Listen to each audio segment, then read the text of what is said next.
سلامی پر از مهر و صمیمیت نثار یکایک شما دوستان و استادان عالی قدر. اینجا تصمیم گرفتم شعری را از شاعر شهریار عالمی برای شما قرائت کرده باشم. دیگر کسی نمانده در آشیان مادر، دیگر کسی نمانده در آشیان مادر، یک یک همه برفتند از آستان مادر. شه بچه ها مسافر پابند شهر غربت، شه بچه ها مسافر پابند شهر غربت، شه دختران شهری دور از جهان مادر.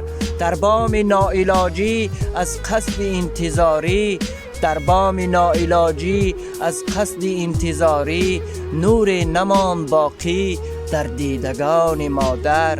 هرچند خاک گشته است آوان نورسیم، اما همیشه باقی است در یادمان مادر. سوسنجک بسازید ای اختراع کاران، سوسنجک بسازید ای اختراع کاران، تا آگهی بیابم از سوز جان مادر، تا آگهی بیابم از سوز جان مادر.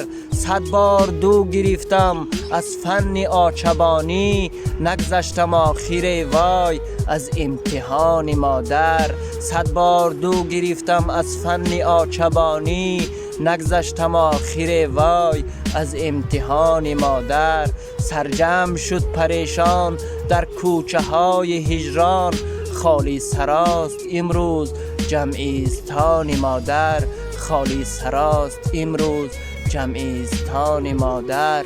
دیگر کسی نمانده در آشیان مادر، یک یک همه برفتند از آستان مادر.